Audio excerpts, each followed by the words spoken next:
नमस्कार दोस्तों, मैं आदित्य शुक्ला आपका AKS चैनल पर हार्दिक अभिनंदन करता हूं। सिंधु सभ्यता के अंतिम चरण में आज हम सिंधु सभ्यता की कुछ विशेषताओं का जिक्र करेंगे।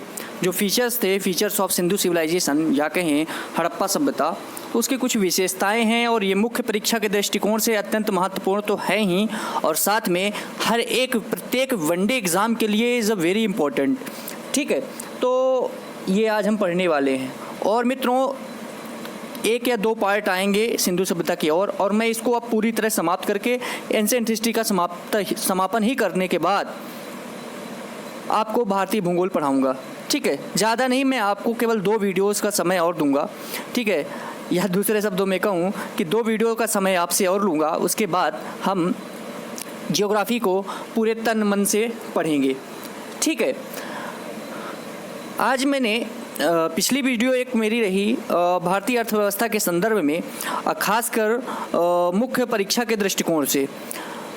विवेक सर के माध्यम से आप समझ पाएंगे कि इंडियन जो इकोनॉमी है, भारतीय अर्थव्यवस्था जो है, उसका आप अध्ययन कहाँ से प्रारंभ कर सकते हैं।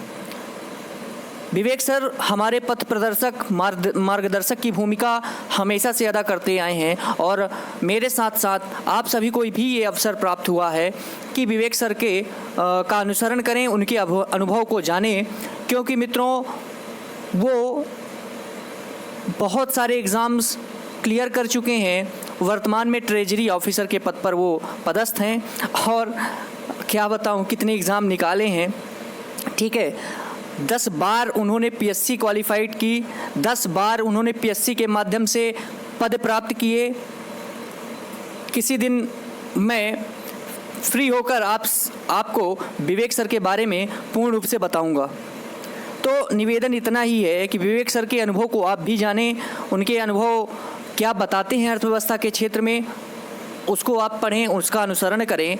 और उन्होंने बहुत सारा विश्लेषण किया है भारतीय अर्थव्यवस्था के संदर्भ में, और ये थोड़ा सा डिफ़िकल्ट सब्जेक्ट रहा है अब तक प्रतियोगी परीक्षाओं के संदर्भ में। तो मुझे पूर्णतया से उम्मीद है कि आपको वो समस्याएं नहीं आएंगी जो अभी तक सभी विद्यार्थियों के मन मस्तिष्क में बैठी हुई थी। तो उम्मीद है विवेक सर उन समस्याओं का निराकरण बहुत ही शीघ्र करेंगे और कर भी रहे हैं। उन्होंने एक वीडियो अपलोड किया है। ठीक है, चलिए तो मित्रों, आज हम पढ़ते हैं features of Sindhu civilisation, Sindhu सभ्यता की कुछ विशेषताओं के बारे में। ठीक है, चलिए, आप यहाँ पर कुछ डायग्राम देख पा रहे होंगे। ठीक है, ये डायग्राम देख पा रहे होंगे, तो ध्यान दीजिए। सबसे पहले देखिए मोहनजोदड़ो लिखा है, उसके बाद हड़प्पा है, उसके बाद कालीबंगा है, उसके बाद सुरकोटदा और लोथल है। जो चारों फीचर्स आपको दिख रहे हैं, चारों डायग्राम दिख रहे हैं, मोहनजोदड़ो, हड़प्पा, कालीबंगा, सुरकोटदा, लोथल, इनमें या कहें कि सिंधु सभ्यता के जो प्रमुख नगर थे उनमें विभाजन तो हुआ है, किंतु जो विभाजन की प्रक्रिया है उसमें अंतर है। ठीक है, difference in the process of division. ठीक है, विभाजन की प्रक्रिया में अंतर देखने को मिलता है, विभाजन हुआ है। ठीक है, अर्थात यह कह सकते हैं कि समानता के साथ साथ कुछ अंतर भी है। ठीक है, सिमिलरिटीज़ भी हैं डिवीजन में और कुछ उनमें डिफरेंस भी है, अंतर भी है। ठीक है, चलिए फॉर एग्जांपल देखते हैं उदाहरण के तौर पर।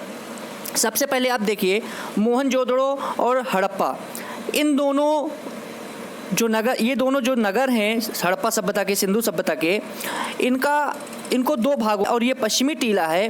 ठीक है, ये ईस्टर्न माउंड है और ये वेस्टर्न माउंड है। क्लियर है? सेम यहाँ भी हुआ है, हड़प्पा में भी ईस्टर्न और वेस्टर्न।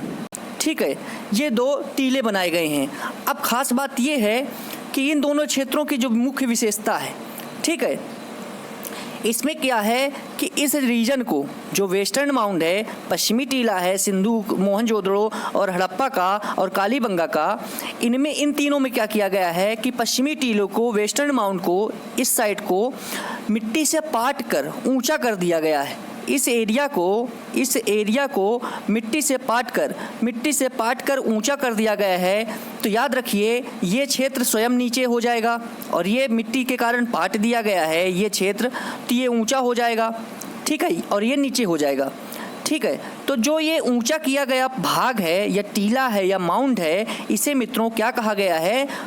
पश्चिमी टीला या कहें ऊपरी क्षेत्र, क्योंकि मिट्टी के द्वारा इसे पाट दिया गया है तो ऊपरी क्षेत्र हो जाएगा, है कि नहीं।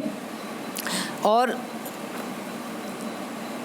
तो वेस्टर्न माउंट हो गया और अपर रीजन हो गया, ऊपरी क्षेत्र हो गया, और साथ ही कृत्रिम टीला कहा जाता है। कृत्रिम टीला यानी मैन मेड माउंट, ठीक है। मैन मेड माउंट कृत्रिम टीला कहलाता है क्योंकि इसे बनाया गया था, ऊंचा किया गया था, ठीक है। जबकि इसे ऊंचा नहीं किया गया, इसलिए प्राकृतिक टीला कहलाता है, नेचुरल माउंट कहलाता है, ठीक है। क्योंकि इसे मिट्टी से पाटा नहीं गया और ये स्वयं ही नीचे हो गया है, इसलिए इसे प्राकृतिक टीला या नेचुरल माउंट कहते हैं। इसमें भी यही चीज़ होगी और इसमें भी यही चीज़ होगी। क्लियर है? चलिए, तो आपने ये जाना, ठीक है। इसे ऊपरी क्षेत्र पश्चिमी टीला कहते हैं, कृत्रिम टीला कहते हैं, मैन मेड माउंट कहते हैं, और ऊपरी क्षेत्र तो कहते ही हैं, और इनमें ये सभी चीज़ें लागू होंगी। इसमें क्या हुआ है कालीबंगा में, इन दोनों से थोड़ा सा अलग, ठीक है। प्रोसेस तो हुई है, मिट्टी से पाट कर इसको भी ऊंचा किया गया है, इसके वेस्टर्न माउंट को, लेकिन याद रखिए इन दोनों के बीच में एक दीवार बनाई गई है, मिट्टी की दीवार बनाई गई है, मिट्टी की दीवार, क्ले वॉल, ठीक है। मिट्टी की दीवार बनाई गई है, तो कहाँ बनाई गई है? कालीबंगा में। तो मिट्टी की दीवार बनाकर दोनों टीलों को, दोनों माउंट जो माउंट हैं उनको अलग कर दिया गया है। क्लियर है? चलिए, जबकि सुरकोटदा और लोथल का डिवीजन नहीं किया गया है, विभाजन नहीं किया गया है, अर्थात इसमें पूर्वी और पश्चिमी टीले नहीं हैं, ईस्टर्न वेस्टर्न माउंट नहीं है, क्योंकि इसका विभाजन इन दोनों क्षेत्रों का नहीं हुआ है। क्लियर है? चलिए, देखिए यहाँ पे मित्रों, मोहनजोदड़ो और हड़प्पा में जो पूर्वी टीले हैं, ये ईस्टर्न माउंट है जो, ठीक है, इनको दुर्गीकृत नहीं किया गया है, अर्थात ये फोर्टिफाइड नहीं है, फोर्टिफाइड नहीं है, दुर्गीकृत नहीं किया गया है। जबकि कालीबंगा में पूर्वी टीला भी दुर्गीकृत है। देखिए, इसमें पश्चिमी टीला दुर्गीकृत है, इसमें भी पश्चिमी टीला दुर्गीकृत है, जबकि कालीबंगा में पश्चिमी और पूर्वी दोनों टीले दुर्गीकृत हैं। ये थोड़ा सा अंतर देखने को मिलता है। क्लियर है? इन दोनों में केवल पश्चिमी टीले वेस्टर्न माउंट दुर्गीकृत हैं, फोर्टिफाइड हैं, सराउंडेड बाई ए स्टोन, ठीक है। पत्थरों से एक दीवार बनाई गई है ताकि दुर्ग को सुरक्षित किया जा सके, या कहें टीले को सुरक्षित किया जा सके, या कहें ऊपरी क्षेत्र, या कहें जो ये दुर्ग क्षेत्र है, दुर्ग रीजन है, इसको क्या किया जाए? सुरक्षित किया जा सके। जबकि यहाँ पे कालीबंगा में दोनों जगह, दोनों क्षेत्र, दोनों टीले दुर्गीकृत हैं, ठीक है। चलिए, इसमें तो डिवीज़न ही नहीं किया गया, ठीक है, पूर्वी और पश्चिमी के रूप में, तो इसलिए इसमें अभी छोड़ दीजिए, आगे बताऊँगा। तो ये किलेबंद हैं, फोर्टिफाइड हैं, या कहीं दुर्गीकृत हैं। क्लियर है यहाँ तक? चलिए मित्रों, यहाँ पे पश्चिमी टीले में, इस पश्चिमी टीले में रहता कौन कौन था? तो यहाँ याद रखिए, कुछ महत्वपूर्ण प्रशासनिक और सार्वजनिक भवन थे, इम्प्रेसिव पब्लिक बिल्डिंग्स थी, ऊंचे वर्ग के लोगों का निवास स्थान था, विशाल सभागार था, लार्ज असेंबली हॉल, अन्नागार, ठीक है, और स्नानागार, ठीक है, ग्रेट बाथ, यहाँ सब रहते थे पश्चिमी टीले पर, वेस्टर्न माउंट पर, इधर रहते थे, क्योंकि इधर अमीर वर्ग रहता था, ऐसा कह सकते हैं, इसलिए उनकी सुविधाएं भी कुछ अच्छी ही रही होंगी, ठीक है। और इसकी व्यवस्था भी देखिए बढ़िया, चारों तरफ से दुर्गीकृत किया गया है, जबकि इसको छोड़ दिया गया है, ठीक है। लेकिन कालीबंगा अपवाद है, इसको पूरा फोर्टिफाइड किया गया है, पूर्वी और पश्चिमी टीलों को, दोनों को। थोड़ा समय लग सकता है, वीडियो की लेंथ बड़ी हो सकती है, लेकिन आप थोड़ा सा समझ लेंगे तो ये आपके लिए थोड़ा सा ईजी होगा, ठीक है। पश्चिमी टीले का जो मित्रों आकार है, जो वेस्टर्न माउंट है, इस टीले का जो आकार है ना, वो समचतुर्भुजाकार है, रोम्बस, ठीक है, समचतुर्भुजाकार है, इसका जो शेप है, डिजाइन देख भी पा रहे होंगे आप। चलिए मित्रों, लोथल और सुरकोटदा की बात की जाए तो इसका डिवीजन तो नहीं किया गया है, लेकिन पूरे टीले को, इस टीले को दो भागों में बांटा तो नहीं गया, ईस्टर्न एंड वेस्टर्न में, जबकि इस पूरे टीले को किला बंद कर दिया गया है, या कहें दुर्गीकृत कर दिया गया है, या कहें रक्षा प्राचीर से घेर दिया गया है, surrounded by the defence rampart. यहाँ पे आए धौलावीरा में देखिए, इसकी खास बात ये है धौलावीरा की कि इसे 3 भागों में डिवाइड किया गया है। कितने भागों में? इस टीले को 3 पार्ट्स में इसका डिवीजन किया गया है धौलावीरा के टीले को। ठीक है, तो ये क्षेत्र कहलाता था कलश क्षेत्र और ये मध्यनगर कहलाता था और ये पूर्वी नगर या कहे पूर्वी टीला। ठीक है, पूर्वी, पश्चिमी, ईस्टर्न, वेस्टर्न और मध्यनगर। क्लियर है? तो ये खास बात इसकी रही। बनावली के भी 2 पार्ट बने हैं, ईस्टर्न और वेस्टर्न। क्लियर है यहाँ तक? चलिए अब किलेबंदी की बात करते हैं कि कैसे कैसे किले बंधे हैं दोनों। तो इनमें खास बात देखिए कि इसमें तीनों अलग अलग पहले तो अलग अलग दुर्गीकृत किए गए। धौलावीरा में 3 भागों में विभक्त किया गया, उत्तर, मध्य और निम्न। ये उत्तर कहलाता है, ये उत्तर कहलाता है, ये मध्य कहलाता है और निम्न। उत्तर, मध्य और निम्न या कहें कलश क्षेत्र, मध्यनगर और पूर्वी क्षेत्र। क्लियर है?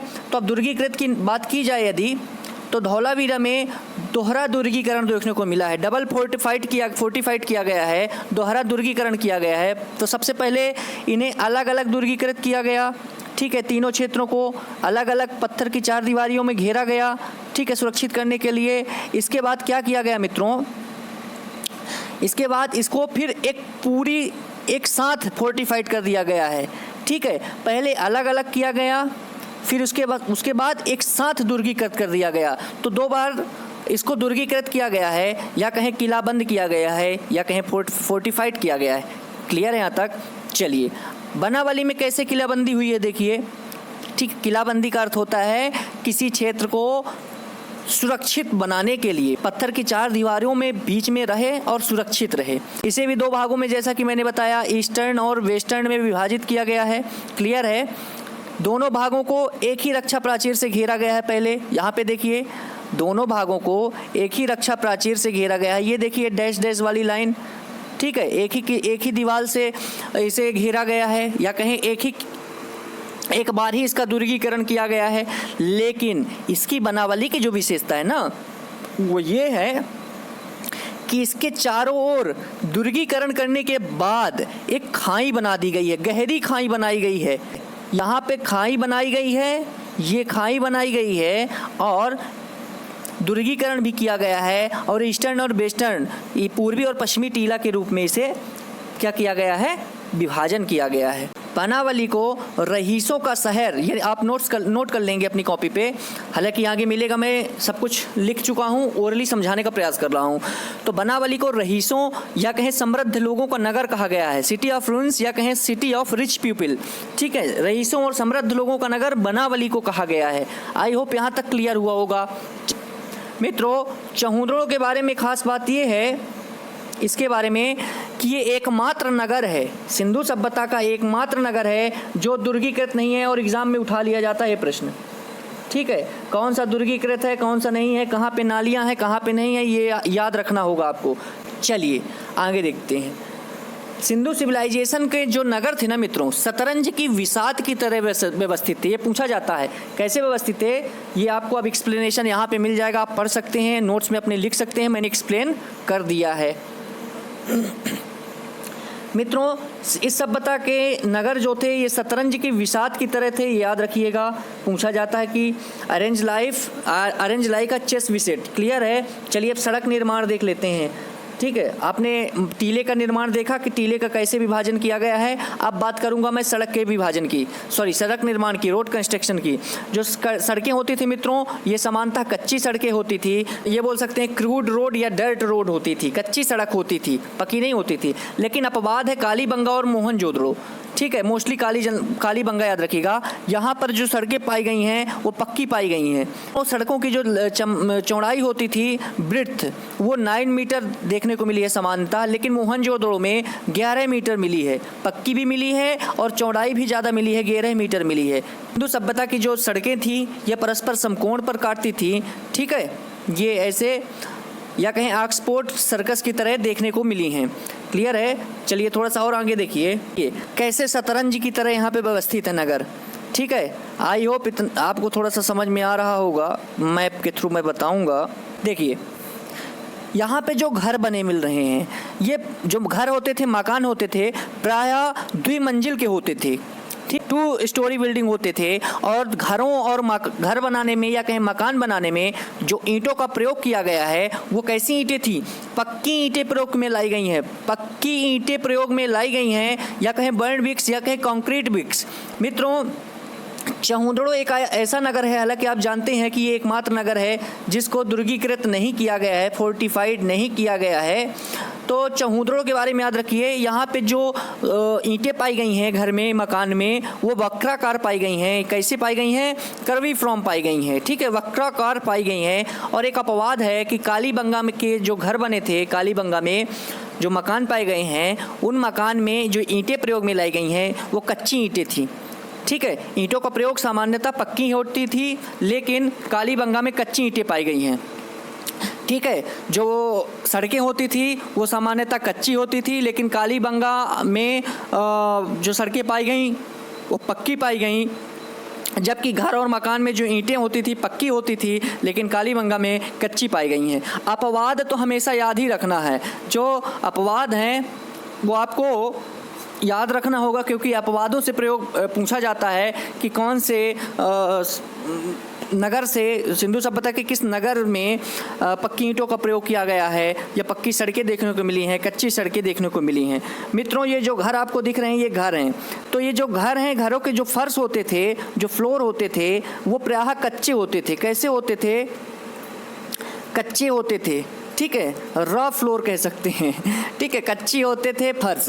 लेकिन एक अपवाद है फिर से कालीबंगा में कुछ ना कुछ देखने को अलग मिला ही है। पहले से ये रईसों का नगर है, अब रईसों का नगर है तो स्वाभाविक रूप से ये सबसे अलग ही दिखने का प्रयास स्वयं को दिखाने का प्रयास करेगा, ठीक है। तो कालीबंगा में पक्का फर्श देखने को मिला है। फर्श जो होते थे सामान्यतः कच्चे होते थे, लेकिन यहाँ पे पक्का फर्श देखने को मिला है, कंक्रीट फ्लोर देखने को मिला है। मित्रों, जो ईंटों का आकार होता था, ईंटों का आकार पूछा जाता है तो 4:2:1, ठीक है, या कहें 28 × 14 × 7, ठीक है, ये ईंटों का आकार था, ठीक है। साइज ऑफ ब्रिक्स, सबसे बड़ी ईंट कहाँ देखने को मिली है? मोहनजोदड़ो में। सड़क की चौड़ाई सबसे ज़्यादा कहाँ है? मोहनजोदड़ो में। आगे बात करूँ तो जो घरों के दरवाजे थे, मित्रों ये घर हैं, ये घर के दरवाजे आप देखिए कैसे हैं, अंदर की ओर खुल रहे हैं, ठीक है। घर के दरवाजे अंदर की ओर खुल रहे हैं ना, ये पहली बात हो गई। तो घरों के दरवाजे व जो खिड़कियां होती थी ये मुख्य सड़क की ओर ना खुलकर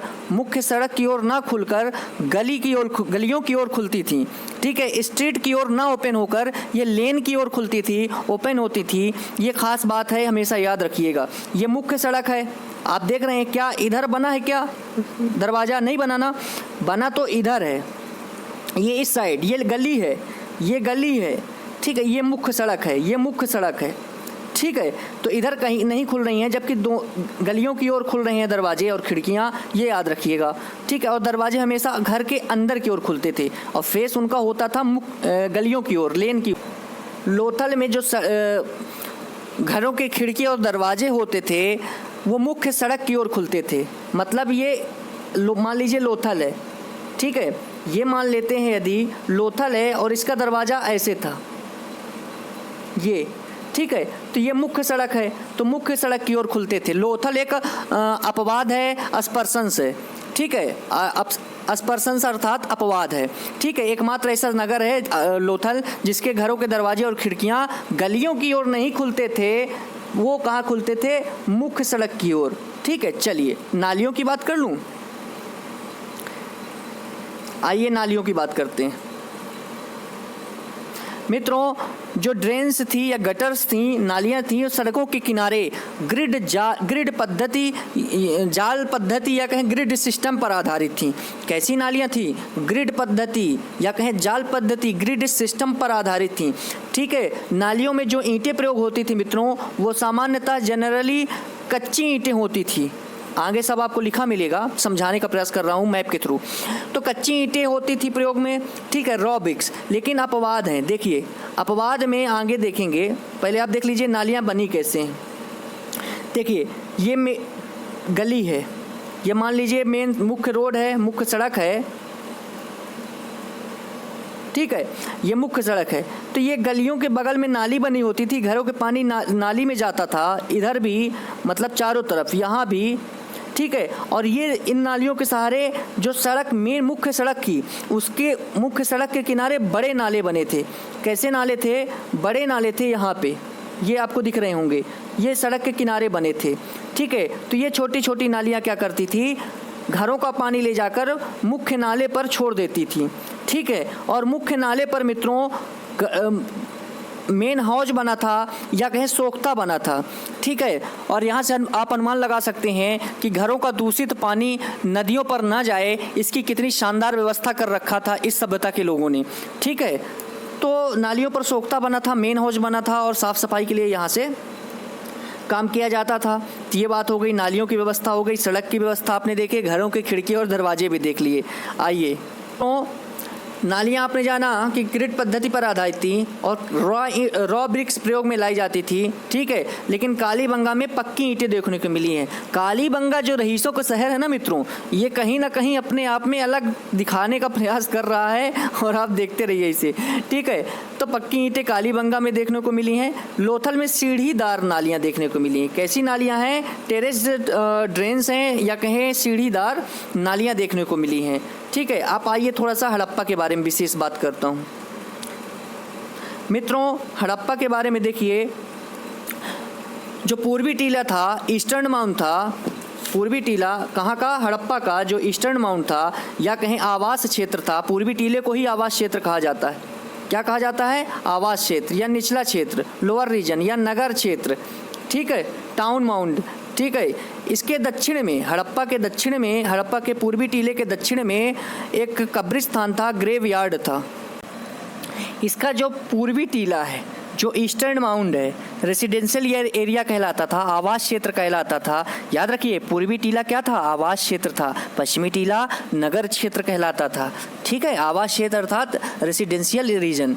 पूर्वी टीला मतलब ईस्टर्न माउंट, ये निचला क्षेत्र भी था और ये उच्च अपर क्षेत्र था, अपर रीजन था, ठीक है, क्योंकि इसे मिट्टी से पाट कर तो ऊंचा तो कर दिया गया था, ठीक है। ये ईस्टर्न माउंट है, ठीक है, पूर्वी टीला इसे तो याद रखिए मित्रों। हड़प्पा में इस टीले में, ईस्टर्न माउंट में एक कब्रिस्तान देखने को मिला है, एक ग्रेवयार्ड देखने को मिली है, जिसे R37 समाधि R37 का नाम दिया गया है। R37 समाधि कहाँ है? हड़प्पा में। हड़प्पा के किस टीले में? हड़प्पा के पूर्वी टीले में या आवास क्षेत्र में, रेसिडेंशियल रीजन में या कहीं निचले क्षेत्र में या कहीं नगर क्षेत्र में। क्लियर है यहाँ तक? चलिए मित्रों, हड़प्पा के पश्चिमी टीले से भी कुछ देखने को मिला है, ठीक है। कुछ महत्वपूर्ण अवशेष मिले हैं, जो इम्पोर्टेंट रिमेन्स थे या कहीं रेलिक थे, ठीक है, या कृत्रिम टीले से। ये कृत्रिम टीला भी तो था, मैन मेड माउंट, क्योंकि इसे मिट्टी से पाट कर ऊंचा किया गया था, ठीक है। ये कृत्रिम टीले हैं, ये कृत्रिम टीले हैं, ठीक है, इन्हें मिट्टी से बनाया गया था ऊंचा। और ये प्राकृतिक टीले हैं, ठीक है। चलिए आइए अब अपने क्षेत्र में आ जाते हैं। तो कुछ पश्चिमी टीले से हड़प्पा की कुछ चीज़ें मिली हैं, जैसे देखिए बर्तन पर बड़ा बना मछुआरे का चित्र, शंख का बैल मिला है, पीतल का बना इक्का गाड़ी मिला है जिसे रथ कहते हैं, ठीक है, चैरियट। गेहूं व जौ के अवशेष मिले हैं। स्त्री के गर्भ से निकला हुआ पौधा मिला है जिसे उर्वरता की देवी कहा गया है, गॉडेस ऑफ फर्टिलिटी। ईंटों के बने वक्राकार चबूतरे देखने को मिले हैं पश्चिमी टीले पर, वेस्टर्न माउंट के, हड़प्पा के वेस्टर्न माउंट पे, ठीक है। ये क्लियर हो गई बात।